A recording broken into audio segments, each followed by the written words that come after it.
नमस्कार दोस्तों, स्वागत है आप सबका आपके अपने YouTube चैनल में जिसका नाम है UP board class by Imran.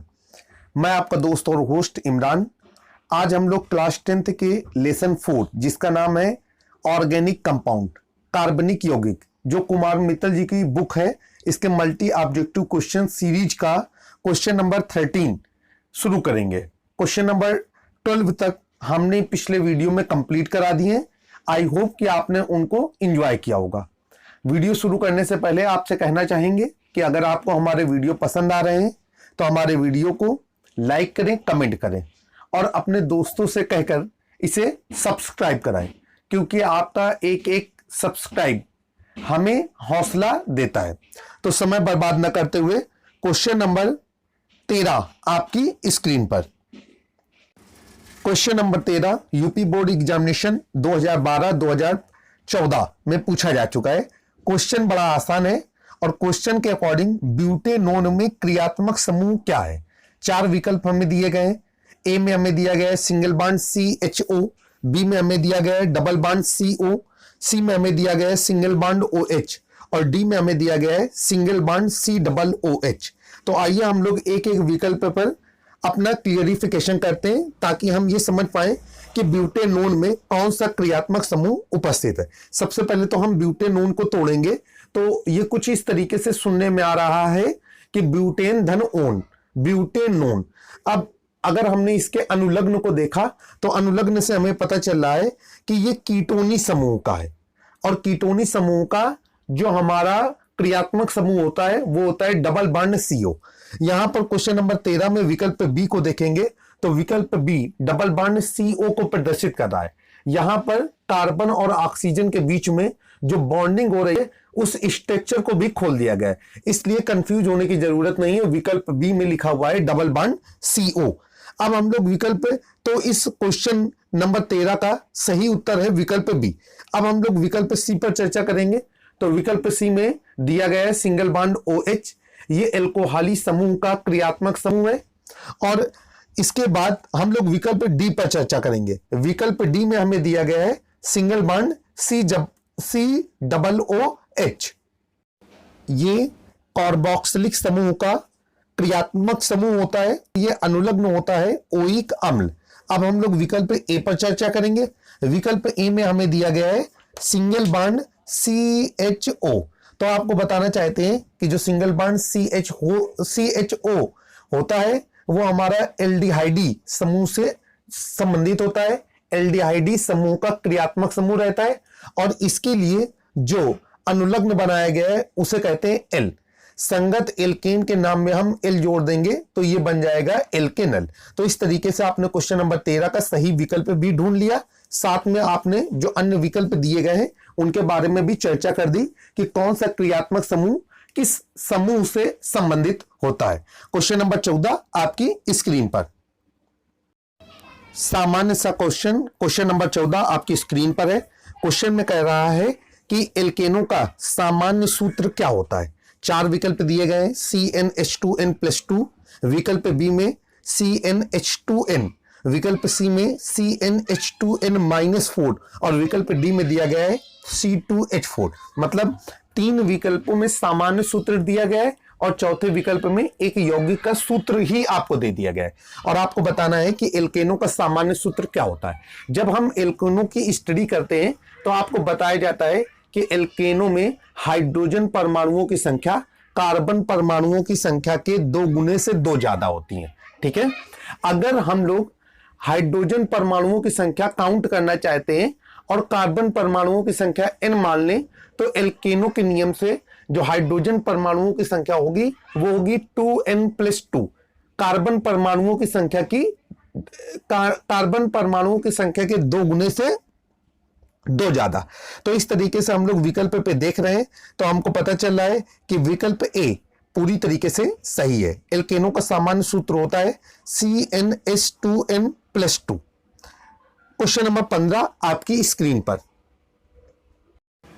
Question number 15 के अनुसार क्वेश्चन कह रहा है कि आपको यह बताना है कि जो नीचे दिए गए सूत्र हैं इनमें से कौन सा सूत्र एल्कीन को प्रदर्शित कर रहा है। तो पहला दिया गया विकल्प में C3H8, दूसरा दिया गया है C3H6, तीसरा दिया गया है C3H10 और चौथा दिया गया है C3H4। अब की बार सामान्य सूत्र ना दे करके यौगिकों के सूत्र दिए गए हैं और आपको बताना है कि नीचे दिए गए 4 हाइड्रोकार्बन में से कौन सा हाइड्रोकार्बन एल्कीन ग्रुप का है।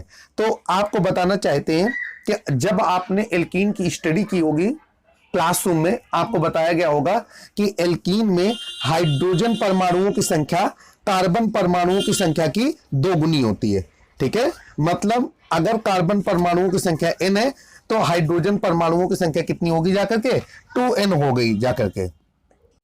इसी आधार पर एल्कीन के लिए हम हर एक विकल्प की स्टडी करेंगे और देखेंगे कि कौन सा सही विकल्प है। विकल्प नंबर ए को हमने लिया, यहां पर हम देख रहे हैं कार्बन परमाणुओं की संख्या है 3 और हाइड्रोजन परमाणुओं की संख्या है 8। तो यहां पर हम देख पा रहे हैं कि हाइड्रोजन परमाणुओं की संख्या कार्बन परमाणुओं की संख्या के 2 गुने से 2 ज्यादा है। अब हम लोग विकल्प बी की तरफ जाएंगे। विकल्प बी में हम देख रहे हैं कि हाइड्रोजन परमाणुओं की संख्या 6 है और कार्बन परमाणुओं की संख्या 3 है। मतलब हाइड्रोजन परमाणुओं की संख्या कार्बन परमाणुओं की संख्या की 2 गुनी है। और हमें यही मालूम है कि एल्कीन का फार्मूला होता है, सामान्य सूत्र होता है CnH2n और C3H6 CnH2n को फॉलो कर रहा है। इसलिए क्वेश्चन नंबर 15 का विकल्प बी पूरी तरीके से सही है। जो 4 विकल्प दिए गए हैं इनमें से विकल्प बी अर्थात C3H6 ये एल्कीन को प्रदर्शित करता है।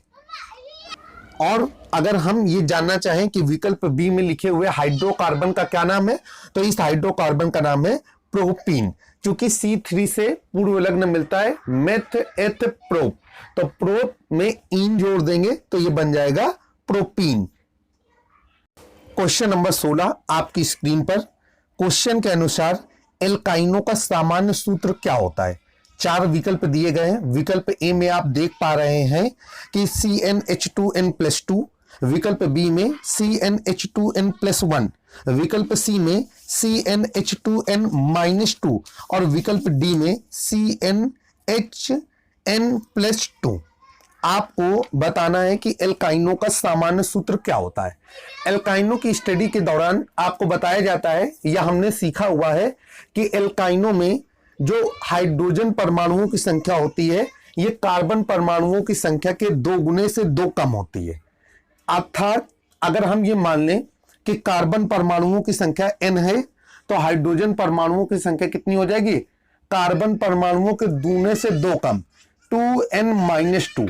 अब हम जब तीनों विकल्पों का, चारों विकल्पों की स्टडी करते हैं तो हमको पता चलता है कि पहले विकल्प में हाइड्रोजन परमाणुओं की संख्या कार्बन परमाणुओं की संख्या के दूने से 2 ज्यादा है, तो ये एल्केन को प्रदर्शित कर रहा है। ये सही जवाब नहीं हो सकता।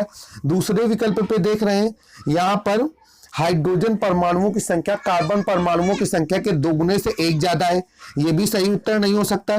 तीसरे विकल्प में देख रहे हैं, यहां पर हाइड्रोजन परमाणुओं की संख्या कार्बन परमाणुओं की संख्या के दूने से 2 कम है, यही सही विकल्प है। क्योंकि एल्काइन का जो फार्मूला होता है वो होता है CnH2n-2। आई होप कि आपको बहुत अच्छी तरीके से समझ में आया होगा। क्वेश्चन नंबर 16 का विकल्प सी पूरी तरीके से सही है। लेसन 4 का क्वेश्चन नंबर 17 आपकी स्क्रीन पर है। क्वेश्चन कह रहे हैं कि CH3COCH3 का IUPAC नाम क्या होगा। फिर से सुनेंगे, CH3COCH3 का IUPAC नाम क्या होगा। तो देखिए भाई, बहुत आसान क्वेश्चन है। यहां पर कोई श्रृंखला नहीं दी गई है, ना ही कोई हमें ऐसा है कि बहुत ज्यादा क्रियात्मक समूह लगे हों कि हमें परेशानी हो, श्रृंखला में हमें नॉमिनेशन करना पड़े। सबसे पहले तो हम ये देखेंगे कि यहां पर कौन सा क्रियात्मक समूह है। तो यहां पर क्रियात्मक समूह दिख रहा है डबल बॉन्ड CO, बीच में आप देखिए CH3 single bond CO single bond CH3। जब हम इसको ब्रेक करेंगे तो यहां पर हमको क्रियात्मक समूह दिख रहा है डबल बॉन्ड CO, और डबल बॉन्ड CO किसका क्रियात्मक समूह होता है, ये होता है कीटोनी समूह का। किसका होता है, कीटोनी समूह का। और कीटोनी समूह का जो अनुलग्न होता है वो क्या होता है, वो होता है हमारा ओन। आपको याद होगा मैंने बताया था वो होता है ओन। तो अब हम यहाँ पर हमको पता है कीटोनी समूह का नामकरण करते समय संगत एल्केन के नाम में हम ओन जोड़ देंगे। तो यहां पर हम पूर्व लग्न देखते हैं। पूर्व लग्न क्या है, कार्बन परमाणुओं की संख्या कितनी है, तो 1 2 3 स्क्रीन पे आप देखते जाइए। कार्बन परमाणुओं की संख्या है 3 और हाइड्रोजन परमाणुओं की संख्या कितनी है, 3 और 3 6। तो हमको हाइड्रोजन परमाणुओं की संख्या से कोई लेना देना ही नहीं है, क्योंकि हमें संगत एल्केन के नाम में हमको ओन जोड़ देना है। तो 3 कार्बन परमाणुओं से पूर्व लग्न बना प्रोपेन, और प्रोपेन में हमने ओन जोड़ दिया, क्योंकि यहां पर क्रियात्मक समूह दिया गया है डबल बॉन्ड CO और इसके लिए अनुलग्न बना है ओन। तो प्रोपेन में जब हमने ओन जोड़ दिया तो ये बन गया प्रोपेनोन। क्वेश्चन नंबर 17 का विकल्प सी पूरी तरीके से सही है। CH3COCH3 का जो IUPAC नाम है वो है प्रोपेनोन। क्वेश्चन नंबर 18 आपकी स्क्रीन पर है। क्वेश्चन के अकॉर्डिंग आपको बताना है कि 4 विकल्पों में से कौन सा विकल्प या कौन सा हाइड्रोकार्बन एल्काइन को प्रदर्शित कर रहा है। ये यूपी बोर्ड एग्जामिनेशन 2016 में क्वेश्चन आ चुका है। पहले विकल्प में दिया गया है C3H8, दूसरे में दिया गया है C4H10, तीसरे में दिया गया है C3H6 और चौथे पे दिया गया है C3H4। हमने क्वेश्चन नंबर 16 पे स्टडी की थी कि एल्काइन में जो हाइड्रोजन परमाणुओं की संख्या होती है ये कार्बन परमाणुओं की संख्या के 2 गुने से 2 कम होती है। अब ये हम यहां पर देखना चाहेंगे कि किस विकल्प में हाइड्रोजन परमाणुओं की संख्या कार्बन परमाणुओं की संख्या के 2 गुने से 2 कम है। जब हम विकल्प ए को देख रहे हैं, यहां पर हम देख रहे हैं कि हाइड्रोजन परमाणुओं की संख्या 8 है और कार्बन परमाणुओं की संख्या 3 है, और हम ये निष्कर्ष निकाल पा रहे हैं कि हाइड्रोजन परमाणुओं की संख्या कार्बन परमाणुओं की संख्या के 2 गुने से 2 ज्यादा है। अब हम जब विकल्प बी में चलते हैं, अच्छा विकल्प ए का अगर नाम देखें तो मेथ एथ प्रोप, C3 से बना प्रोप, और ये एल्केन को फॉलो कर रहा है तो इसका नाम हो जाएगा प्रोपेन। अब विकल्प बी को देखते हैं। विकल्प बी में लिखा हुआ है C4H10, हाइड्रोजन परमाणुओं की संख्या 10 है और कार्बन परमाणुओं की संख्या 4 है, अर्थात हाइड्रोजन परमाणुओं की संख्या कार्बन परमाणुओं की संख्या के 2 से 2 ज्यादा है। और इसके अगर नॉमिनेशन देखें, ये एल्केन को इंगित कर रहा है, क्योंकि एल्केन ही कहता है कि CnH2n+2 उसका कॉमन या स्टैंडर्ड फॉर्मूला है। अब C4 से क्या बना, ब्यूट, तो ये C4H10 क्या बन गया, हमारा ब्यूटेन बन गया। अब हम लोग बात करेंगे किसकी, C3H6 की। अब जब हम C3H6 की बात करेंगे तो यहां पर कार्बन परमाणुओं की संख्या 3 और हाइड्रोजन परमाणुओं की संख्या 6, अर्थात हाइड्रोजन परमाणुओं की संख्या कार्बन परमाणुओं की संख्या की 2 गुनी है। अब यहां पर कौन सा नियम फॉलो हो रहा है, यहां पर नियम फॉलो हो रहा है एल्कीन का, क्योंकि एल्कीन का कॉमन फार्मूला होता है CnH2n। अब अगर ये एल्कीन को फॉलो कर रहा है तो इसका नाम क्या है, C3 से बना प्रोप, तो प्रोपीन C3H6 क्या कहलाएगा, हमारा प्रोपीन कहलाएगा। विकल्प डी, अब आपको पता ही है कि विकल्प ए, विकल्प बी, विकल्प सी गलत है, तो विकल्प डी सही होगा। उसी का हम क्लियरिफिकेशन करेंगे। विकल्प डी में लिखा हुआ है C3H4, हाइड्रोजन परमाणुओं की संख्या है 4 और कार्बन परमाणुओं की संख्या है 3।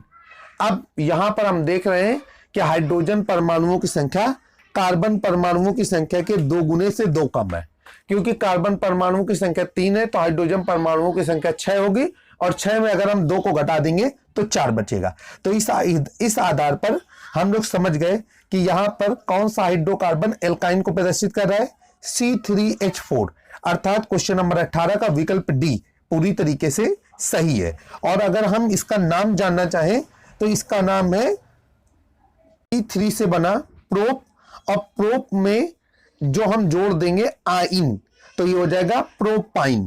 क्वेश्चन नंबर 18 का विकल्प डी याद रखिएगा सही आंसर है। आई होप आपने अब तक के आंसर्स को एंजॉय किया होगा। Question number 19 2011 UP board examination में आ चुका है। क्वेश्चन कह रहा है कि आपको ये बताना है कि 4 जो नीचे विकल्प दिए गए हैं इनमें से कौन सा सजातीय युग्म को प्रदर्शित कर रहा है या निरूपित कर रहा है। आपको बताना चाहते हैं कि वो विकल्प सजातीय युग्म को निरूपित करेगा जिनमें जो दो या दो से अधिक मेंबर हैं, इनमें समान क्रियात्मक समूह उपस्थित होगा। अब हम लोग यहां पर डायरेक्ट इसे हल कर लेते हैं। जब हम विकल्प सी को देखते हैं तो हमें नजर आता है कि विकल्प सी में जो दो मेंबर दिए गए हैं या दो हाइड्रोकार्बन दिए गए हैं, इनमें समान क्रियात्मक समूह उपस्थित है, सिंगल बॉन्ड CHO। और अगर हम इनका नाम जानना चाहें तो HCHO जो लिखा हुआ है इसका नाम है मेथेनल, और ये एल्डिहाइडी समूह से रिलेटेड है। क्योंकि सिंगल बॉन्ड CHO एल्डिहाइडी समूह का क्रियात्मक समूह होता है। इसके बाद जो CH3CHO लिखा हुआ है ये नाम में एथेनल कहलाएगा। इस तरीके से क्वेश्चन नंबर 19 में जो सजातीय युग्म पूछा गया है उनसे विकल्प सी फॉलो कर रहा है। क्वेश्चन नंबर 19 का विकल्प सी पूरी तरीके से सही है। इस वीडियो में इतना ही। आगे क्वेश्चन नंबर 20 से जो क्वेश्चन होंगे वो आपको नेक्स्ट वीडियो में अवेलेबल होंगे। आई होप कि जो क्वेश्चन का क्लियरिफिकेशन कराया जा रहा है वो आपको बेहतर समझ में आ रहा होगा। अगर आपको हमारे वीडियो पसंद आ रहे हैं, हमारे वीडियो को लाइक करें, कमेंट करें और अपने दोस्तों को हमारे चैनल के बारे में बताएं। वीडियो को ज़्यादा से ज़्यादा शेयर करें। जल्द ही नए वीडियो में फिर से आपके साथ मुलाकात होगी। तब तक के लिए मैं आपसे विदा लेता हूं। आपका दोस्त Imran Khan. UP board class 9, 10th, 11th, 12th math और साइंस सब्जेक्ट के लिए हमारे चैनल के साथ जुड़े रहिए। धन्यवाद।